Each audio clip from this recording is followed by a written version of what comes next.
तो एसआईआर पर पूर्व सीएम दिग्विजय सिंह का बयान भी सामने आया। उन्होंने कहा कि अलग अलग राज्यों में बीएलओ कर रहे हैं आत्महत्या, बीएलओ पर बीजेपी डाल रही है दबाव। जिन वोटर्स के नाम हटाने हैं उनकी लिस्ट पहले ही कंप्यूटर में डाली गई है। और क्या कुछ कहा है उन्होंने, आइए सुनते हैं। नहीं हुई है, आत्महत्या हुई है। भारतीय जनता पार्टी के लोग दबाव डाल रहे हैं और उसमें मजबूरी में बंगाल के तो एक उसने वीडियो उसका पूरा लिखित में दिया उसने सुसाइड नोट में। मतलब क्या लगता है जिस तरीके से जो एसआईआर का काम चल रहा है उसमें कहीं कहीं डिजाइन पोताई देखने को मिल रही है? अरे ये तो मैंने आपसे कहा है ना, वो तो लिस्ट कंप्यूटर पे डल चुकी है, किस किस के नाम कटने हैं। उदयनिधि ने सबका खाता को मृत बताया, उसको लेकर क्या? और इसी पर ज्यादा जानकारी के साथ शिवपुरी से सहयोगी अतुल गौड़ जुड़ चुके हैं, भोपाल से सहयोगी निहारिका शर्मा जुड़ चुकी हैं, आगरमालवा से जफर मुल्तानी, दमोह से आजम खान हमारे साथ जुड़ चुके हैं। सीधा रुख करेंगे सबसे पहले सहयोगी अतुल गौड़ की और शिवपुरी से। अतुल, लगातार हम देख रहे हैं तस्वीरें बीएलओ को लेकर, लगातार प्रक्रिया जारी है एसआईआर की और कई खबरें आ रही है। बीएलओ को हार्ट अटैक आ रहे हैं, इससे पहले भी एक महिला बीएलओ को हार्ट अटैक आया और अभी फिर दमोह में भी देखने को मिला। अब कहीं ना कहीं सवाल उठ रहे हैं, आरोप लगाए जा रहे हैं कांग्रेस की तरफ से कि लिस्ट तो पहले ही तैयार है।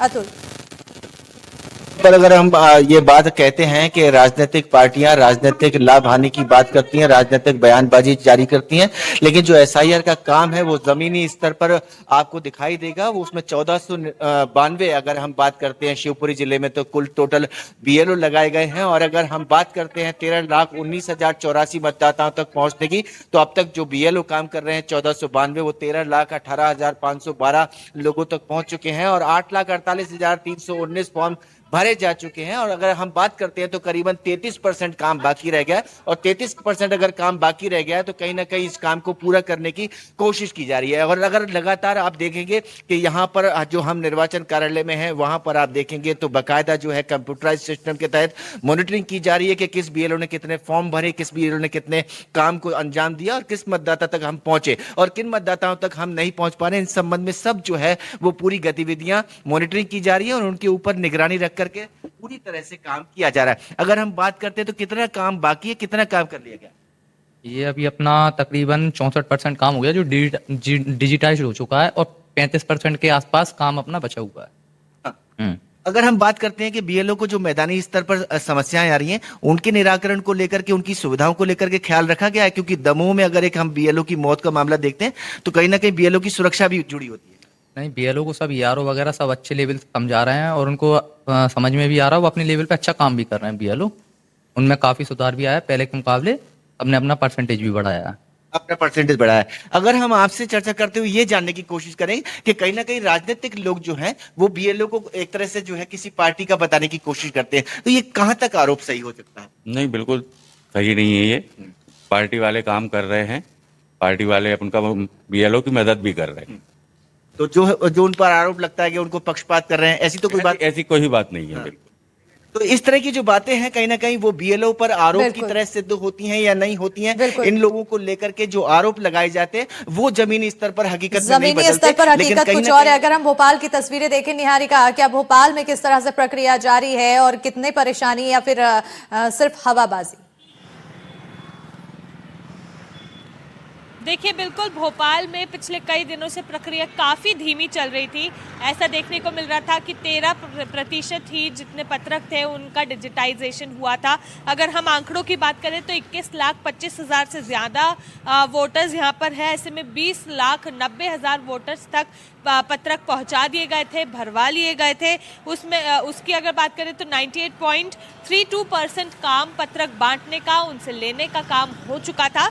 लेकिन डिजिटाइजेशन की जब बात आई तो भोपाल यानी कि मध्य प्रदेश की राजधानी काफ़ी पीछे देखने को मिल रही थी, जिसके बाद ये आंकड़ा सामने आया कि पिछले 4 दिनों में जब कौशलेंद्र विक्रम सिंह राजधानी के जो कलेक्टर हैं उन्होंने इस पूरे मामले में संज्ञान लिया। उन्होंने देखा कि काम डिजिटाइजेशन का काफ़ी धीमा चल रहा है, दिन अब केवल 10 बचे हैं। ऐसे में उन्होंने जितने बीएलओ हैं उन सभी के सहयोगी यानी कि वॉलंटियर्स को अपॉइंट किया है। वो वॉलंटियर्स यहाँ पर अब बीएलओ की मदद करेंगे, उनकी सहायता इस चीज़ में करेंगे कि कैसे उनको डिजिटाइजेशन करना है। अगर बीएलओ नहीं कर पा रहे तो सहयोगी वहाँ पर मौजूद रह के जितने भी पत्रक है उसका डिजिटाइजेशन कर रहे हैं। जो आंकड़ा 4 दिन पहले 3 लाख पर था, वो आंकड़ा आज के दिनांक में 6,65,341 पर पहुंच चुका है। यानी कि अब ये काम 31% पूरा हो चुका है।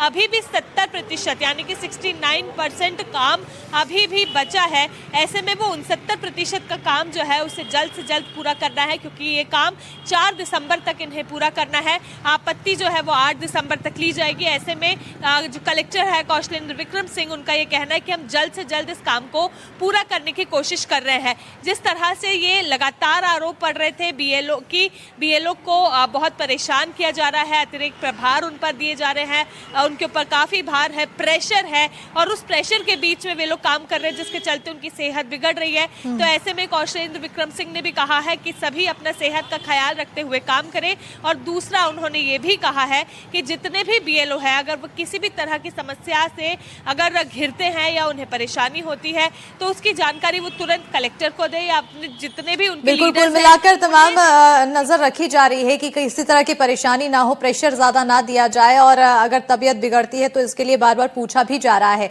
अगर आगर मालवा की बात करें जफर, तो वहां पर किस तरह से काम चल रहा है, क्या प्रेशर वहां पर देखने को मिल रहा है? बिल्कुल अस्मिता, अगर बात करें यहाँ आगर मालवा की, तो यहाँ की जो कलेक्टर है प्रीति यादव, उन्होंने काम में कसावट लाई है और वो खुद जाकर फील्ड में विजिट कर रही है, बीएलओ से मुलाकात कर रही है, मतदाताओं से मुलाकात कर रही है, और लगातार जो उनकी निर्वाचन आयोग की जो पूरी टीम उनके साथ लगातार बैठकें कर रही है। और पूरी कोशिश उनकी प्रीति यादव की यह है कि जो काम है जल्द से जल्द तय समय में पूरा हो जाए। बावजूद उसके जो प्रीति यादव जो कलेक्टरों ने आदेश जारी करके बीएलओ के सहयोगी नियुक्त किए, मेरे पीछे आप तस्वीर देख सकते हैं, एक बीएलओ यहाँ पर, ये रामनिवास वर्मा जी यहाँ पर मौजूद, उनके सहयोग के लिए 2 अलग अलग असिस्टेंट जो है जिला निर्वाचन कार्यालय की तरफ से दिए गए।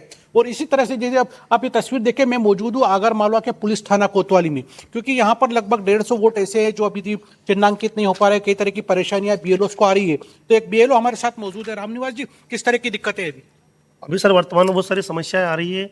जैसे पुलिस वाले ड्यूटी चले गए, कोई शिफ्ट हो गए, किन्हीं का ट्रांसफर हो गया, तो अभी वो चीज़ें सामने आ रही है। उनका कॉन्टैक्ट नंबर ढूंढ रहे हैं और उनसे संपर्क करने के लगातार प्रयास किए जा रहे हैं। और जिनका अन्य जिले में ट्रांसफर हो गया है, उनका तो एसआर फॉर्म भराएगा ही नहीं, क्योंकि हो सकता है उन्हें वहाँ से उनका पहले से नाम चल रहा हो। तो ये सभी बहुत सारे वोट ऐसे जो कहीं और मैप हो गए या कुछ और समस्याएं भी सामने आ रही है, किस तरह की दिक्कतें? वर्तमान में बहुत सारे लोगों ने क्या फॉर्म घुमा दिए अपने घर में, 2-2 प्रति दिए उनको तो, और कुछ लोगों को उनके रिकॉर्ड नहीं मिल पा रहे हैं, बहुओं के, बेटियों के, क्योंकि 2003 में उनके माता पिता ने कोई वोट डाला नहीं है, तो उनके दादा दादी के रिकॉर्ड ढूंढवा रहे हैं। ये अभी हमें फील्ड में समस्याएं आ रही है। मैपिंग की भी समस्या है। कुछ वोट ऐसे हैं जो मैप कहीं और विधानसभा में अन्य जिलों में भी हो गए, तो अब वो आवेदन स्वीकृत नहीं हो रहे हैं, तो वहाँ क्या दिक्कत है? हाँ, कुछ समस्याएं ऐसी भी देखने को मिली है। उसमें क्या है कि अन्य बीएलओ ने हमारे यहाँ की मतदाता को मैप्ड कर दिया है। हो सकता है उसे त्रुटिवश कर दिया उसने वेरीफाई सत्यापन करने में, लेकिन वो 4 दिसंबर के बाद जिससे रीवेरीफाई का ऑप्शन आएगा तो उसमें सुधार कर लिया जाएगा। तो अस्मिता, इस तरह की दिक्कत है, और केवल शहरी मामला नहीं है, ग्रामीण क्षेत्रों में बहुत सबसे बड़ी समस्या नेटवर्क की है, जहां पर बीएलओ जो अपने फॉर्म को अपलोड नहीं कर पा रहा है, डिजिटाइज नहीं कर पा रहे हैं। ऐसे में जो रफ्तार है वो निश्चित तौर पर प्रभावित हो रही है। हालांकि जिला कलेक्टर प्रीति यादव ने जैसे कसावट करी है, पिछले 4 दिनों के अंदर जो रफ्तार है जो डिजिटाइजेशन की, वो एकदम से दोगुना हो गई, और यहाँ पर करीब 65% मतदाता जो डिजिटाइज हो गए। अब कुछ करीब 35% मतदाता जो बचे, उनका काम पूरा करने के लिए बीएलओ की टीम लगी है। और प्रशासनिक जितने भी छोटे से बड़े अधिकारी कर्मचारी है, चाहे कलेक्टर हो, एसडीएम हो, उप जिला निर्वाचन अधिकारी हो, पटवारी हो, आरआई हो, सब लोग फील्ड में जाकर इस काम को अंजाम देने के लिए लगे। और जो समस्या अपनी जगह है कि कुछ मतदाताओं ने आज हमसे संपर्क किया, उन्होंने बताया कि एक मतदाता ऐसे रहे, एक परिवार के मतदाता जो 2 मतदाता है, उनका एक ही एपिक कार्ड है, मतलब एक ही एपिक कार्ड के नंबर पर 2 मतदाता दर्ज किए गए। कुछ मतदाताओं के नाम जैसे टीवी है, रेडियो है, मिलाकर हर एक काम पूरे अच्छे से किया जा रहा है। और अभी जो कि 35% लोगों की बताई जा रही है कि अभी उनका डिजिटाइजेशन का काम नहीं हुआ है, वो भी कार्य करने की लगातार यहाँ पर देखने को मिल रही है कोशिशें। दमोह से हमारे सहयोगी आजम खान जुड़े हुए हैं। आजम, आपकी ओर आना चाहेंगे, क्योंकि दमोह काफी ज्यादा चर्चा में आया और उस चर्चा के बाद कलेक्टर की तरफ से संज्ञान लिया गया और एक बड़ी पहल की गई है।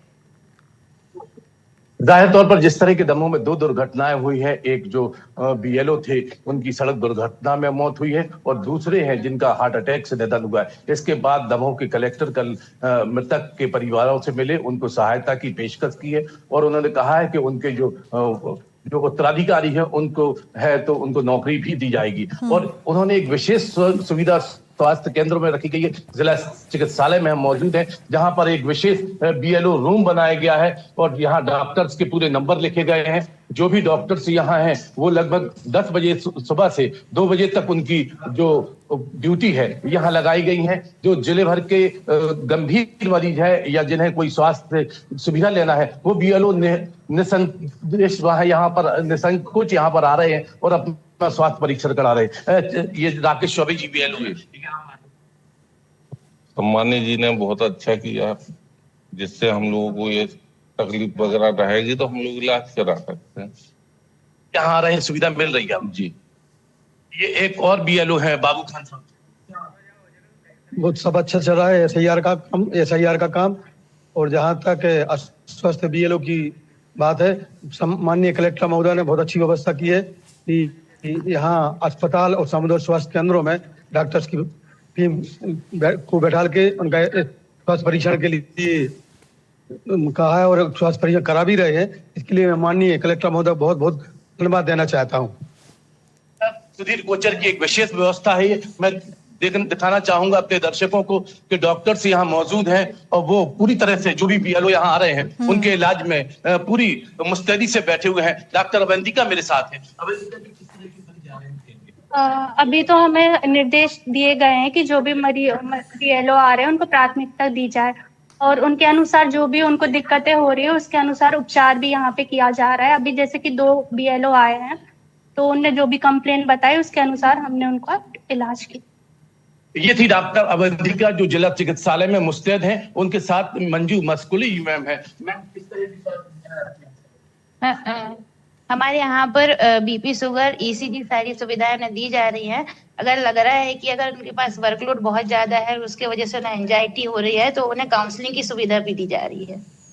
तो देखिए यहाँ पर हर तरह की सुविधाएं देखने को मिल रही है। एक अच्छी पहल यहाँ पर की गई है और अगर बीएलओ की स्वास्थ्य में जरा भी असर देखने को मिलता है तो वो अस्पताल पे पहुंच रहे हैं, उन्हें प्राथमिकता दी जा रही है अस्पताल में। ऐसे ही उम्मीद की जाएगी कि आगे भी अन्य जगहों पर भी इसी तरह से पहल की जाए ताकि जो कार्य किया जा रहा है उसमें किसी भी तरह की बाधा ना बन सके। बहरहाल बहुत शुक्रिया अतुल तमाम जानकारी देने के लिए, निहारिका, जफर और आजम तमाम जानकारी देने के लिए। इसी के साथ इस बुलेटिन में फिलहाल इतना ही।